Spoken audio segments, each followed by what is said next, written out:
Hulk, Thor, Spider-Man, Black Panther ou encore les Avengers, depuis 2008 et le premier Iron Man, les studios Marvel sortent entre 2 et 3 films de super-héros par an. Déclinés en épisodes, chacune de ces franchises obéit à sa propre logique narrative. Mais ce qui n'est pas forcément évident à voir au premier abord, c'est que toutes ces histoires sont liées par une chose, les 6 pierres d'infinité. Les pierres d'infinité, ce sont les objets cosmiques aux pouvoirs incroyables, éparpillés dans la galaxie. Et si elles étaient rassemblées, elles donneraient à son détenteur une puissance considérable. Ces pierres, on les retrouve un peu partout dans les films Marvel. La première est la pierre de l'espace. Elle se trouve dans un cube appelé le Tesseract, qu'Odin, un dieu nordique, a caché sur Terre. Mais pendant la Seconde Guerre mondiale, Hydra met la main dessus. Hydra, c'est la cellule scientifique secrète du Troisième Reich. Elle veut se servir de la pierre pour dominer le monde, mais se fait arrêter par un premier super-héros. Who are you supposed to be? Captain America. Sauf qu'après avoir récupéré le Tesseract, Captain America se retrouve congelé au fond de l'océan Arctique. Quelques années plus tard, le SHIELD, une agence d'espionnage américaine, retrouve le Tesseract. Et en 2012, Captain America est repêché à son tour. Apparaît alors une nouvelle menace, Loki. C'est le fils d'Odin, celui qui avait caché le Tesseract sur Terre. Il s'empare de la pierre, dont il utilise les pouvoirs pour faire venir une armée d'aliens. En réponse, le SHIELD fait appel à une équipe de super-héros pour sauver l'humanité, les Avengers.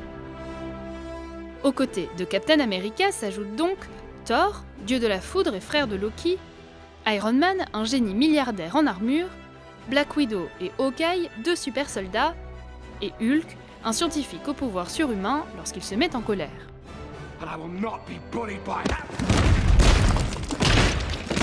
À eux 6, ils parviennent à battre Loki et renvoient le Tesseract à Asgard, le royaume d'Odin. La deuxième pierre d'infinité est découverte 2 ans plus tard. Elle s'appelle Aether et a le pouvoir de transformer la réalité. C'est Jane Foster, brillante astrophysicienne et copine de Thor, qui la trouve. De nouvelles créatures extraterrestres tentent alors de s'en emparer. Mais Thor parvient encore une fois à sauver le monde et l'Aether est envoyé à l'autre bout de la galaxie entre les mains du collectionneur.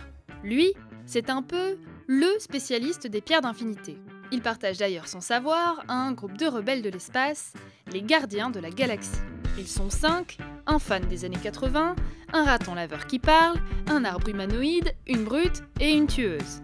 S'ils sont là, c'est parce qu'ils ont mis la main sur la 3e pierre d'infinité, la pierre de pouvoir. Celle-ci a la capacité de détruire des planètes en quelques secondes. C'est d'ailleurs l'objectif du méchant, un alien bleu nommé Ronan. Mais les gardiens de la galaxie l'en empêchent et remettent la pierre de pouvoir dans un coffre-fort sur la planète Xandar.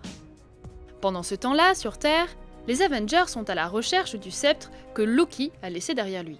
Car à l'intérieur se trouve la 4e pierre d'infinité, la pierre de l'esprit. Lorsqu'ils la trouvent, Iron Man et Hulk décident de l'utiliser pour des expériences sur des robots. Et par inadvertance, ils créent Ultron, une intelligence artificielle maléfique qui veut éliminer l'humanité.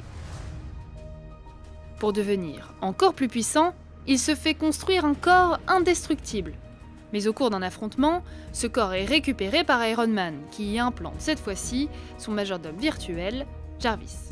I am Jarvis. Grâce à la pierre d'infinité, Jarvis devient Vision, un nouvel Avenger. Il bat Ultron et c'est lui qui protège désormais la 4e pierre d'infinité.